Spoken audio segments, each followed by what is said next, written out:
Olá, obrigada por mais uma vez nos receber aí na sua casa com o programa Cabeça para Cima.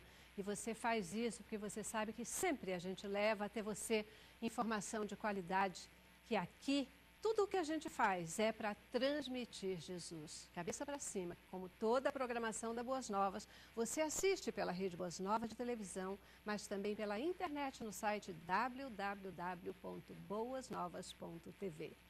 E o bacana é que pelo site, pela internet, você não precisa ficar fixo num lugar, em qualquer lugar que você esteja, você pode receber a nossa programação no seu tablet, no seu smartphone, e você tem a Boas Novas sempre aí, pertinho de você. Fazemos isso sozinhos? De jeito nenhum. Nossos avanços, eles são possíveis porque a gente tem um exército de pessoas que já entendeu o desafio de fazer missões num país como o nosso e tem nos ajudado.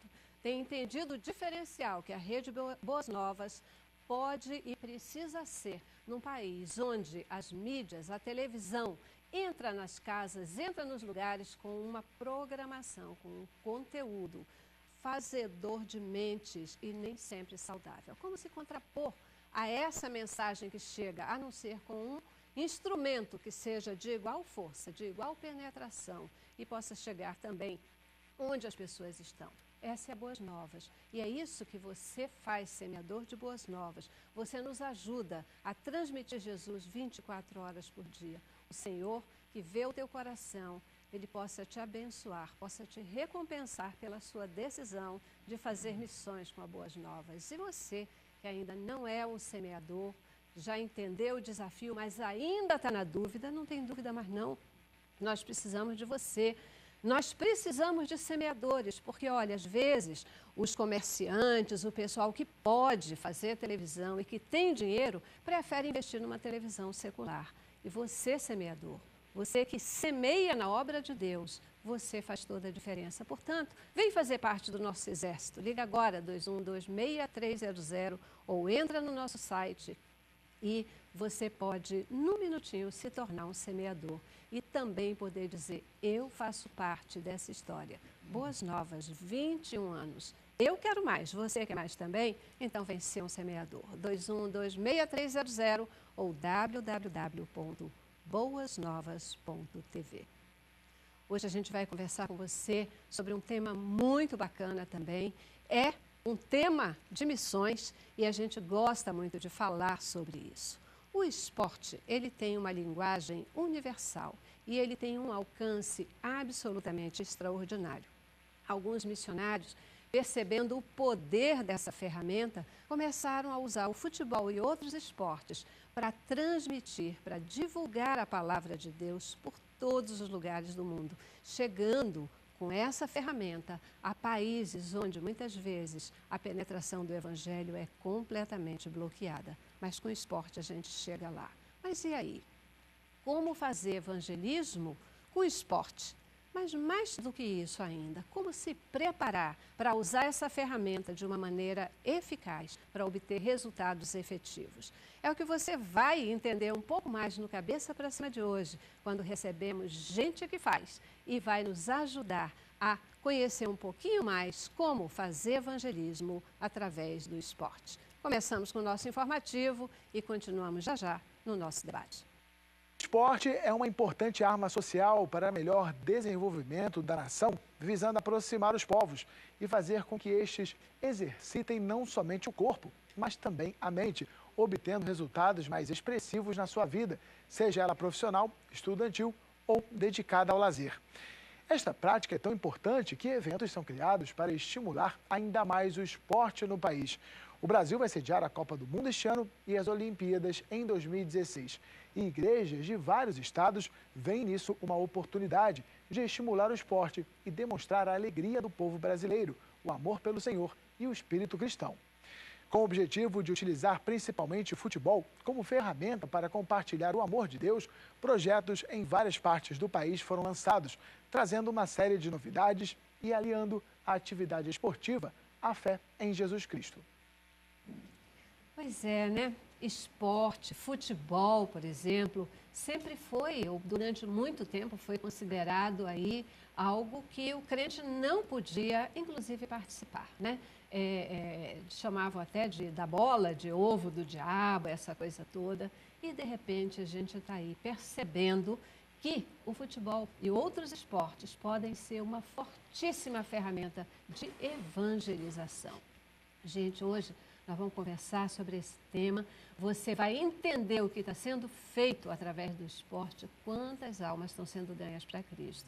Não podia ser diferente. Aqui conosco, Marcos Grava, ele que é pastor pastor e é também presidente do Atletas de Cristo. Corrigindo, né, Grava? É isso mesmo. Muito obrigado, Celeste. É um prazer estar com você nesse seu programa e falar de um assunto tão oportuno, né? As portas da Copa do Mundo, como evangelizar usando essa ferramenta tão conhecida no mundo que é o futebol. Pois é, e a gente vai falar de Copa do Mundo, daqui a pouco tem não sei o quê, tem Olimpíadas, etc., né? E, efetivamente, a gente precisa falar sobre isso, porque é bom que se entenda um pouco mais, né? Como esses eventos são importantes e como a gente pode ganhar almas para Cristo. É isso mesmo. Né? Obrigada, Grava, por estar aqui com a gente. Prazer é meu. Tá bom? Também conosco, Aaron Tradway. O Aaron, ele é missionário e é diretor do Ambassadors Football nos Estados Unidos. Obrigada por estar aqui conosco. Very nice to be here. Thank you for having me. É um grande prazer estar com vocês. Obrigado por me convidar. Você é um atleta de Cristo? You are kind of athlete of Christ? Most definitely. Definitivamente sou. E é também um missionário. And also is a missionary. I've always viewed my role as a follower of Christ to be outward, to proclaim Christ through my life. Eu sempre procurei usar como um seguidor de Cristo as minhas ferramentas e habilidades para ir longe e poder proclamar o Evangelho de Jesus. Thank you for to be here with us. Thank Obrigada. E também conosco, completando o nosso time de hoje, o Valmir Soares. O Valmir, ele é diretor do Ambassadors Football aqui no Brasil e também vai nos ajudar a entender melhor essa história e o que o Brasil está fazendo com relação a isso. Obrigadíssima. Pois é, muito obrigado, Celeste. É um grande prazer estar aqui. E realmente o futebol ele é uma ferramenta ótima para se compartilhar o Evangelho. É uma ferramenta excelente na questão de discipulado para jovens e crianças. E estamos com muitas coisas preparadas para o Brasil, para capacitar os líderes nas igrejas, para o trabalho com futebol. Né? Até porque nós acreditamos que quanto mais capacitado o líder tiver, né, para lidar com o futebol, mais almas ele vai alcançar para o Senhor. Verdade, é isso aí, né? A gente imagina que os líderes cristãos, eles já têm a vontade de divulgar Jesus. E aí, quando a gente tem a vontade, né, tem o desejo de fazer isso e a gente tem condições técnicas, está capacitado, aí é 10, né? Exatamente. Muito legal, muito legal. Olha só, em que momento, especialmente na história ou dentro do contexto evangélico, se percebe o futebol, o esporte, como essa ferramenta tão forte para poder transmitir Jesus?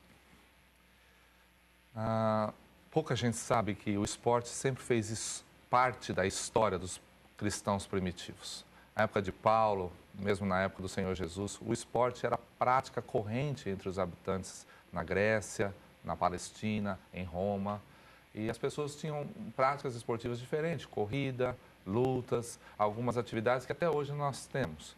Mas durante um bom tempo, isso foi como que omitido da igreja pelo conhecimento e nós entendemos aquilo que você comentou muito bem no início do programa, falando sobre o preconceito que algumas igrejas tinham do esporte por ser uma prática não saudável para o espírito e para a convivência dos irmãos na igreja. Felizmente, há cerca de 50 ou 60 anos atrás, essa história começou a ser mudada e lá mesmo nos Estados Unidos começaram a surgir os primeiros ministérios esportivos, as primeiras organizações a olharem para o esporte e verem que não era assim um objeto tão pecaminoso quanto parecia, porque o diabo não criou nada, ele veio só para roubar, matar e destruir, mas que tinha sido criado por Deus também para louvor e glória de Deus.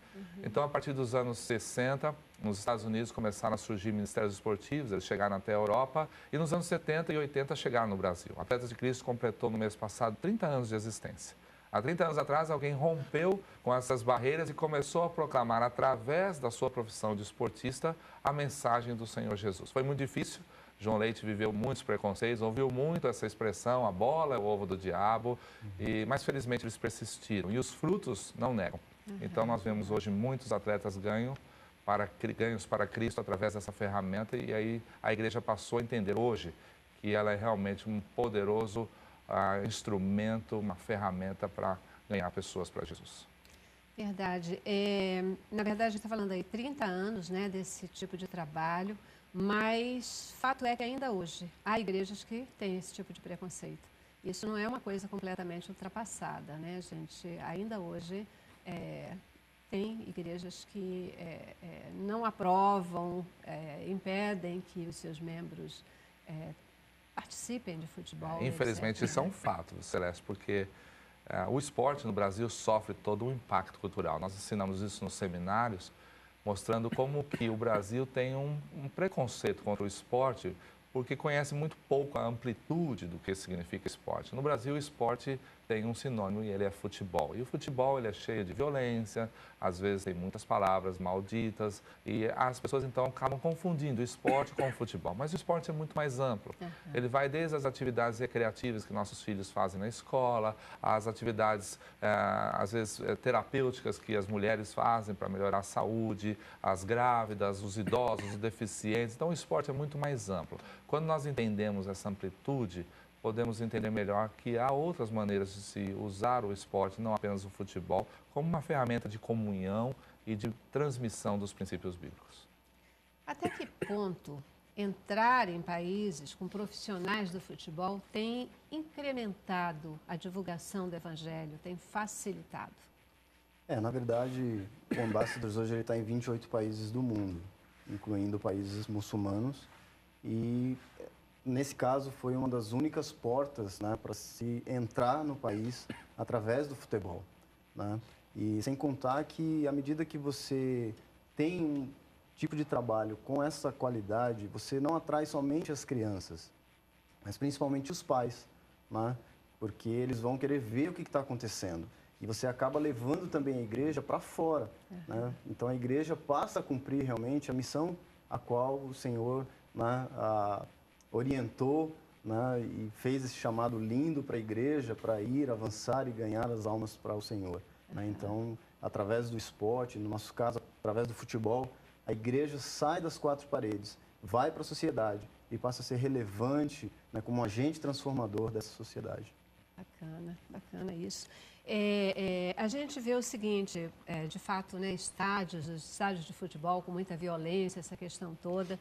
É interessante porque a cada dia a gente vai conhecendo novos atletas, né? Às vezes a gente ainda se surpreende, dizer, fulano é atleta de Cristo, fulano é cristão, é evangélico. A gente vai se surpreendendo com isso. Mas também chega um momento em que dentro dos estádios, as federações começam a criar barreiras, né? Porque aí já disse, não pode fazer gesto, não pode mostrar camisa, não pode isso. Como é que vocês lidam com essa questão de, ao mesmo tempo que é algo que tem que caminhar e se desenvolver, e já começa com restrições? Calma aí, esse negócio está avançando muito, como é que é isso? É verdade. Bom, é natural todo cristão, principalmente quando a gente é recém-convertido, a alegria que ele sente de fazer parte da família e querer compartilhar isso com as pessoas, né?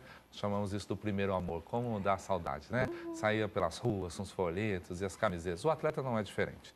Ele, quando se converte, vê a transformação que o Evangelho está fazendo na sua vida, na sua família, na sua profissão, ele quer compartilhar isso. Não é nenhum pedido que nós fazemos, é uma coisa natural. Eles mesmos pedem, pode me dar uma camiseta? Eu quero mostrar a minha fé. Infelizmente, tanto os meios de comunicação seculares, como também algumas organizações têm reagido negativamente contra isso. Nós concordamos com os clubes, com as federações, de que há uma limitação para o atleta, porque os patrocinadores estão expressos ali na sua camisa de jogo. E eles, no melhor momento, que é quando ele faz um gol, por exemplo, que a televisão focaliza o jogador, a sua camisa, os patrocinadores, ele tirar aquela camiseta não é um momento muito interessante para um patrocinador. Nós reconhecemos isso e ensinamos isso também aos nossos atletas. Mas há outros momentos em que ele pode compartilhar sem prejudicar A ou B. E as federações têm resistido a isso, sido um pouco intolerantes. E isso, Celeste, é importante os nossos telespectadores saber que fere um direito universal das pessoas. A Declaração Universal dos Direitos Humanos diz no capítulo 17 que todo ser humano é livre para testemunhar a sua fé em público ou em particular. E esse tipo de afirmação, realmente, ela vai contra a Declaração Universal dos Direitos Humanos e, no caso do Brasil, vai contra até a própria Constituição brasileira, que dá a todo ser humano o direito de proclamar a sua fé com liberdade. Pois é, né? A gente vai precisar dar a nossa primeira paradinha, já estou estourando ali um pouco o nosso tempo, eu vou parar e eu quero voltar entendendo um pouquinho dessa questão, especialmente com Aaron, de você pregar o evangelho de uma maneira que não é tão tradicional, requer treinamento. Como que a gente pode ser treinado para fazer isso de uma forma bacana? Porque, por exemplo, você me deu aí uma variável, um foco, né, dessa questão da proibição que eu não tinha pensado. Quer dizer que a proibição vem porque quando a gente vai falar de Jesus está competindo com o patrocinador? Ou isso é só uma estratégia do diabo? Essa é uma das para razões, mas é desfocar, também uma né? das desculpas que eles têm. Com certeza, com certeza. Então, eu vou para o intervalo e volto para a gente entender. Precisa treinamento, precisa capacitação para a gente poder pregar o evangelho sem ser de uma maneira tão tradicional? Intervalo.